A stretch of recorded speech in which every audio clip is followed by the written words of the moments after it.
भाइयों और बहनों, मैं हूं आपका होस्ट संदीप भटनागर और ये वीडियो मैं स्पेशली बना रहा हूं मिस्टर इब्राहिम रईसी के बारे में, जो कि ईरान के प्रेसिडेंट थे और आज एक हेलीकॉप्टर क्रैश में उनकी डेथ हो गई।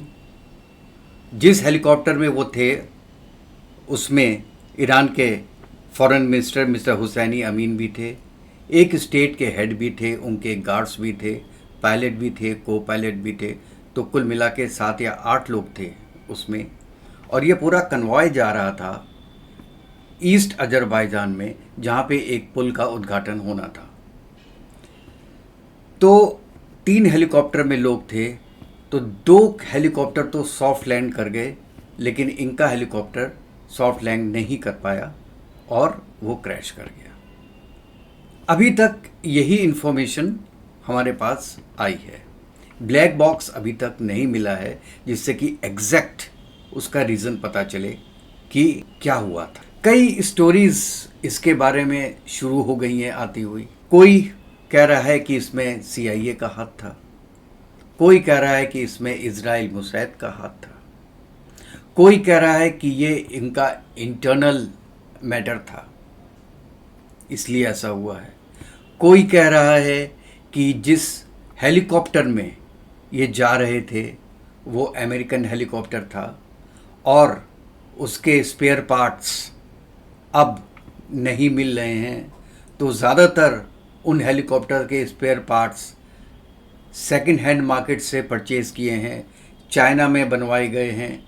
इस रीज़न से ये एक टेक्निकल फेल्योर हुआ है और ये प्लेन क्रैश हुआ है। और इसके बारे में मैं एक बात आपको बताऊं कि ये इब्राहिम साहब बहुत हार्ड लाइनर प्रेसिडेंट माने जाते हैं और ये 2021 में प्रेसिडेंट इलेक्ट हुए थे और इसके पहले कम से कम 20 साल ये वहाँ पे जुडिशल सिस्टम में इन्वॉल्व थे और वहाँ पे जुडिशल सिस्टम के हेड भी थे।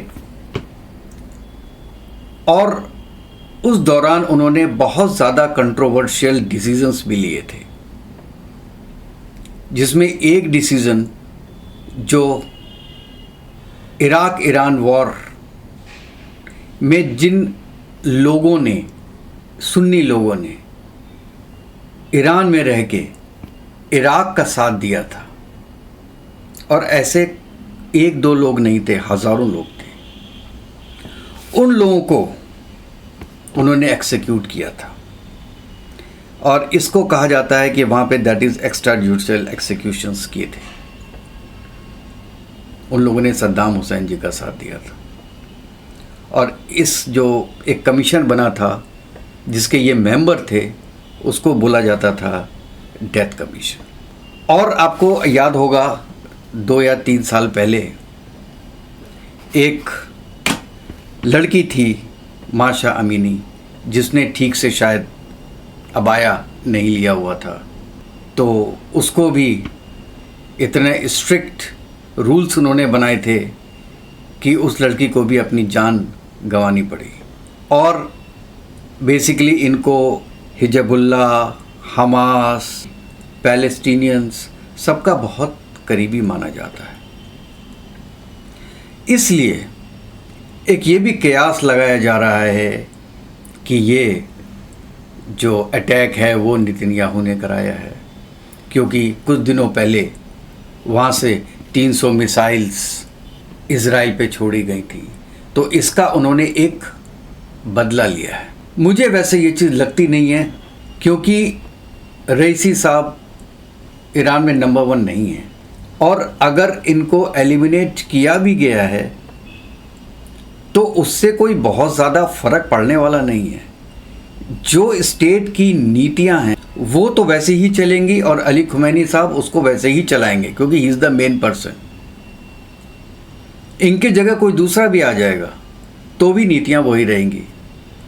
हाँ, आपस में कुछ टसल ज़रूर हो सकती है, क्योंकि ये जो थे रईसी साहब, ये डिट्टो वही करते थे जो कि खुमैनी साहब उनको बोलते थे। दे वर सिंक टुगेदर, लेकिन और दोनों ही हार्ड लाइनर थे। अब एक स्टोरी ये बोली जा रही है कि ये अंदर से किया गया है, क्योंकि जो अली खुमैनी साहब हैं उनकी एज 86 ईयर्स की हो गई है और शायद 1-2 साल के बाद वो रिटायर हों या अपनी कमान दूसरी को दें, तो रईसी साहब जो हैं he was the successor of Ali Khomeini. और अली खुमैनी साहब ये चीज़ जानते थे और हो सकता है कि उनको ये प्रॉब्लम हो। और दूसरे सक्सेसर जो थे वो वहाँ के फॉरेन मिनिस्ट्री हुसैन अमीन, जो उन्हीं के साथ रईसी साहब के साथ ही जिनकी डेथ हुई है, तो वो दोनों ही सक्सेसर थे। और एक स्टोरी आ रही है कि अली खुमैनी के बेटे मुस्तफ़ा वो भी लाइन में है प्रेसिडेंटशिप, तो इसलिए इन दोनों को एक साथ ख़त्म किया गया जिससे कि मुस्तफ़ा का रास्ता साफ हो।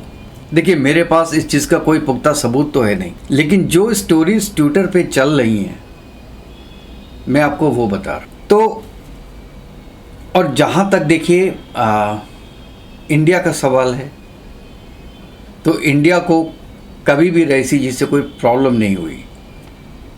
और अभी कुछ दिनों पहले जो चारबाग पोर्ट उन्होंने इंडिया को 10 साल के लिए दिया गया है ऑपरेट करने के लिए, और इसमें रईसी जी का बहुत बड़ा हाथ था।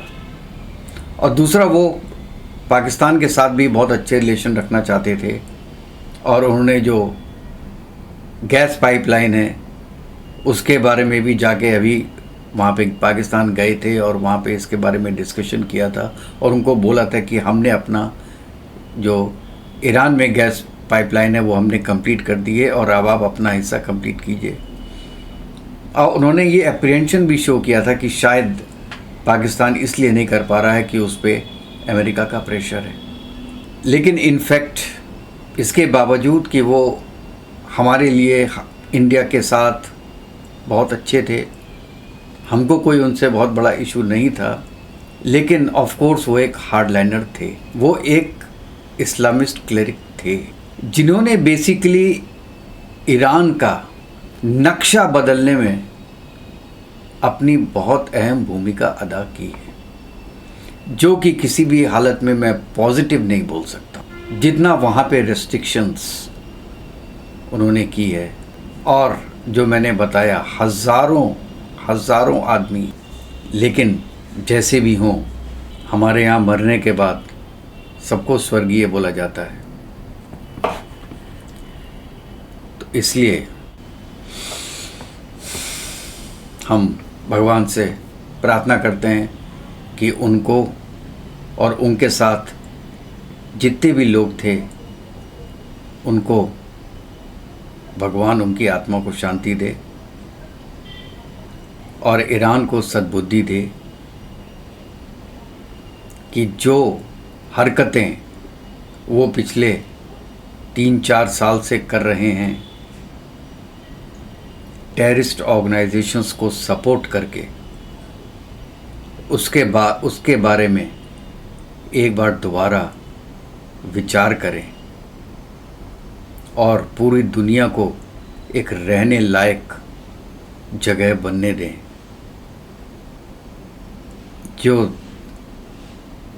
स्ट्रेट चाइना सी में जो हौतीस कर रहे हैं, जिसमें कहा जाता है कि ईरान के सपोर्ट के बिना वो नहीं कर सकते हैं,